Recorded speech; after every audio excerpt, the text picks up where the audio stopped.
Good evening guys, welcome back to my channel.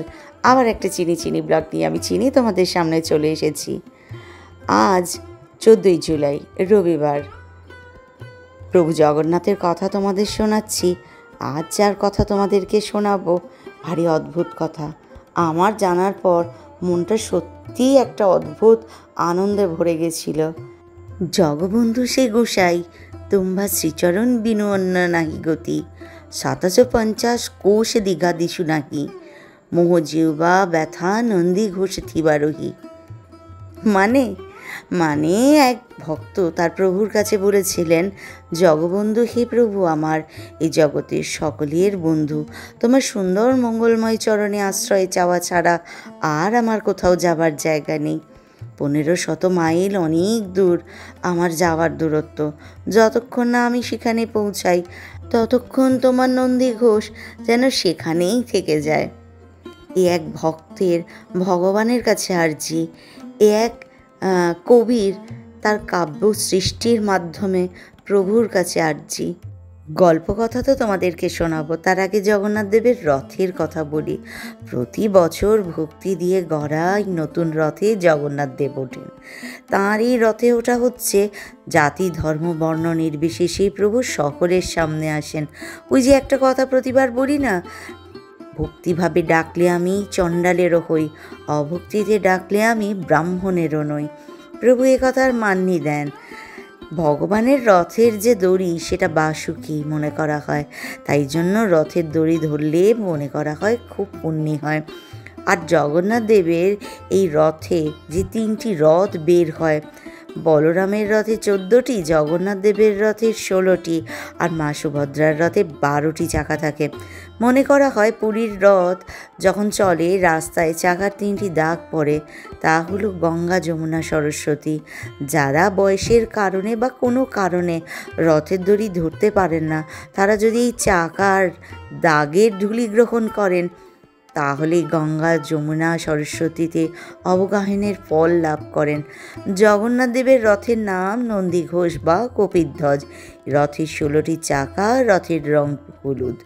রথের এই 16টি চাকা 5টি জ্ঞানেন্দ্রিয়, 5টি কর্মেন্দ্রিয় আর 6টি রিপুর প্রতীক, যা থাকে ভগবানের নিচে। আর বলভদ্রের রথের নাম তালধ্বজ বা হলধ্বজ। 14টি চাকা আছে, 14টি চাকা মানে 14টি ভুবন। বলভদ্র হলো গুরুতত্ত্ব, গুরুতত্ত্বের অধীন 14টি ভুবন। দেবতাদের দ্বারা প্রদত্ত সুভদ্রা দেবীর রথের নাম দর্পদলন বা পদ্মধ্বজ। রথের উচ্চতা 31 হাত।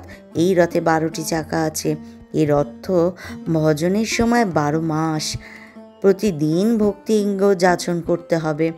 সম্পূর্ণ রথ শুধুমাত্র কাঠ দিয়ে তৈরি হয়, ফলে রথ চলার সময় কাঠের কর্কর শব্দ হয়। এটিকে বলা হয় বেদ। আর 206টি কাঠ দিয়ে জগন্নাথের রথ তৈরি হয়, ঠিক আমাদের দেহে 206টি হাড়। রথ যখন চলে, প্রথমে থাকে বলদেবের রথ, তা কারণ বলদেব তো দাদা, আবার জগৎগুরু তত্ত্ব, তিনিই সবার আগে জীবনে গুরুকৃপা আসতে হয়। তারপর চলে সুভদ্রার রথ। সুভদ্রা হলো ভক্তি তত্ত্ব। গুরুকৃপার পরই আসেন ভক্তি, কারণ ভক্তির ঠিকানা শ্রী গুরুর পদেই থাকে। তারপর যায় জগন্নাথের রথ, অর্থাৎ কিনা গুরুকৃপার সাথে ভক্তির সংযোগেই ঈশ্বরত্ব প্রাপ্তি হয়। জীবনে এটাই আমাদের উদ্দেশ্য, এটাই এই রথ শেখায়। শুরু করলাম জীবন, শেষ কিন্তু করব সেই আমার ঈশ্বরের শ্রীচরণে নিজেকে। তো এই জন্য বলে, ঈশ্বর যা করেন সব তিনি নিজে করেন, আমরা মানুষ কিন্তু কোনো কিছু করি না, সব তার ইচ্ছাতেই হয়। উল্টো রথের পর জগন্নাথ দেব রথ থেকে নেমে গেলে ওই রথে কিন্তু আর ওঠেন না। সেই রথ ভেঙে কাঠ সব পুড়িয়ে ভোগ রান্নার কাজে লাগানো হয়। যেমন ধরো, আমাদের শরীর থেকে ঈশ্বর বেরিয়ে গেলে শরীরের আর কোনো গুরুত্ব থাকে না, মৃত বলে দেহটাকে পুড়িয়ে দেওয়া হয়। সুতরাং সব কিছুর আধার সেই ঈশ্বর, তাকে পাওয়া হলে আর কিছু পাওয়ার থাকে না। একবার এক মুঘল সুবেদার লাল বেগ, তিনি তার সামরিক সফর থেকে ফিরছিলেন। পথিমধ্যে দণ্ডমুকুন্দপুরে তিনি দেখতে পান এক স্নানরত যুবতী বিধবা ব্রাহ্মণীকে। তার যৌবনের সৌন্দর্যে মুগ্ধ হয়ে লালবেগ তাকে জোর করে অপহরণ করেন। কিন্তু তিনি তার প্রেমেও পড়েছিলেন, সেই কারণে তাকে বিবাহ করেন। তাদের একটি পুত্র সন্তান হয়, নাম হয় সালবেগা। সালবেগার মা মুসলিম ধর্মে বিবাহ করলেও যেহেতু তিনি হিন্দু ব্রাহ্মণ ছিলেন, মনে মনে জগন্নাথ দেবকে ভীষণ অনুভব করতেন, কিন্তু তার ভক্তি তিনি সকলের কাছে গোপন রেখেছিলেন। তিনি তার নতুন জীবন নিয়েও ভীষণ খুশি ছিলেন। বয়স বড় হওয়ার সাথে সাথে এই সালবেগা তার বাবার সাথে একবার যুদ্ধে যান। প্রচণ্ড সেই যুদ্ধে লালবেগ নিহত হন আর সালবেগা গুরুতর আহত হন। জীবনের জন্য লড়াই করছিলেন। সেই সময় তার মা প্রভু জগন্নাথের কাছে পুজো করেছিলেন এবং প্রার্থনা করেছিলেন তার পুত্র সন্তানের আরোগ্য।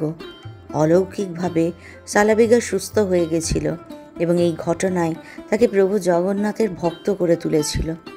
ভগবান জগন্নাথের প্রতি অত্যন্ত ঋণী বোধ করে ভীষণ রকম তিনি বিস্মিত হয়ে ভগবানকে দর্শনের জন্য পুরীর দিকে যান। কিন্তু সেই সময় অহিন্দুদের প্রবেশ নিষিদ্ধ ছিল, আজও আছে।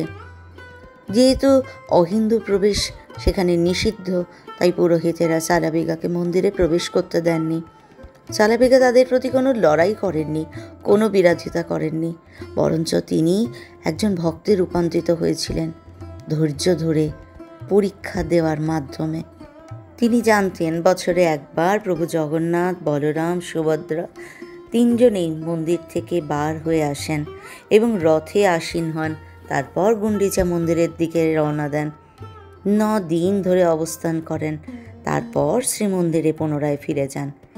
এই সময় রথাসীন অবস্থায় প্রভুকে সকলে দর্শন করতে পারে, সেই দর্শনে কোনো বাধা নেই। তিনি অপেক্ষা করতে থাকেন। প্রতি বছর চলে তার সেই অপেক্ষা প্রভু দর্শনের, এবং সেই জন্য রাস্তার ধারে একটি ছোট্ট কুঁড়ে ঘর তৈরি করেছিলেন, যেটি এখন মাজারে পরিণত হয়েছে।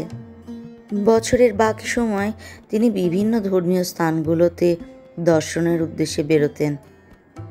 আর তারপর একবার তিনি যখন বৃন্দাবন থেকে তার কুঁড়ে ঘরে আসতে দেরি করছিলেন, কারণ পথে তিনি অসুস্থ হয়ে পড়েছিলেন, ঠিক সেই সময় রথযাত্রা উৎসব দেখতে পাবেন না, সময় মতো পুরীতে পৌঁছাতে পারবেন না, এই ভেবে তিনি ভগবান জগন্নাথের কাছে প্রার্থনা করেছিলেন তার আশা অবধি প্রভু যেন সেখানে অপেক্ষা করেন, তিনি যেন তাকে দর্শন না দিয়ে চলে না যান।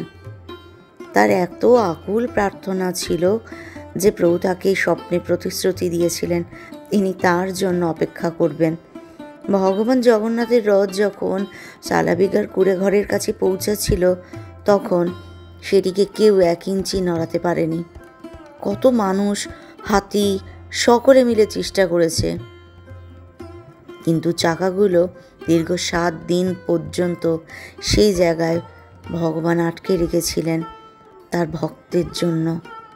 ততক্ষণে পুরীর যিনি রাজা এবং সকল পুরোহিতেরা চিন্তিত হয়ে পড়েন। তখন প্রভু প্রধান পুরোহিতকে স্বপ্ন দেন যেখানে তিনি 7 দিন অপেক্ষা করবেন তার প্রিয় ভক্তের জন্য। আচার অনুষ্ঠান, পুজো সব রথের উপরেই করা হোক। শেষ পর্যন্ত যখন সালবেগা এসে উপস্থিত হয়, তখন প্রভু দর্শনের জন্য তাকে কেউ বাধা দেননি। তিনি প্রভুকে দর্শন করলেন, প্রভুর পুজো করলেন।